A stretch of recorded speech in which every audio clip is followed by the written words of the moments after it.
ಅತ್ಯಾಚಾರ ಕೇಸ್ನಲ್ಲಿ ಮಡೇನೂರು ಮನುಗೆ ಜಾಮೀನು ಮಂಜೂರಾಗಿದ್ದು ಪರಪ್ಪನ ಅಗ್ರಹಾರ ಜೈಲಿನಿಂದ ಬಿಡುಗಡೆಯಾಗಿದ್ದಾರೆ. ಇನ್ನು ಮಡೇನೂರು ಶಿವಣ್ಣ ದರ್ಶನ್ ಆಡಿಯೋ ಸತ್ಯವನ್ನ ಬಿಚ್ಚಿಟ್ಟಿದ್ದಾರೆ.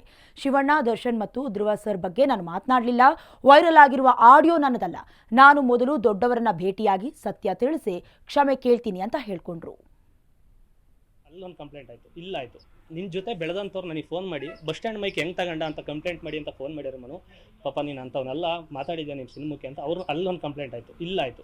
ಇನ್ನೊಂದು ದಿವಸ ಕರೆಸಿ ಶರ್ಟಲ್ಲಿ ಅವ್ರದ್ದು ಹೊಡೆದ್ರು. ನಾನು ಅದನ್ನು ಎಲ್ಲೂ ಹೇಳಿ ಅವರೇ ಹೊಡೆದ್ಬಿಟ್ಟು ಅವರೇ ಪೊಲೀಸರಿಗೆ ಫೋನ್ ಮಾಡಿದ್ರು. ನಾನು ನಮಗೆ ಜೈಲ್ ಮುಖ ನೋಡಿದವನಲ್ಲ, ಪೊಲೀಸ್ ಸ್ಟೇಷನ್ ಮುಖ ನೋಡಿದವನಲ್ಲ. ಯಾಕಂದ್ರೆ ನಮ್ಮ ತಾಯಿ ನಮ್ಮ ಅಜ್ಜಿ ಇವತ್ತು ನಾವು ಊರಲ್ಲಿದ್ದಾರೆ, ಫಸ್ಟ್ ಹೋಗಿ ಮೀಟ್ ಮಾಡ್ಬೇಕು, ಏನೋ ಫುಲ್ಲು ಸೈಡ್ ಗದ್ದೆ ಏನೋ ಊದ್ಕೊಂಡಿದೆ 10 ಅಂತ ಫೋನ್ ಮಾಡಿದರು.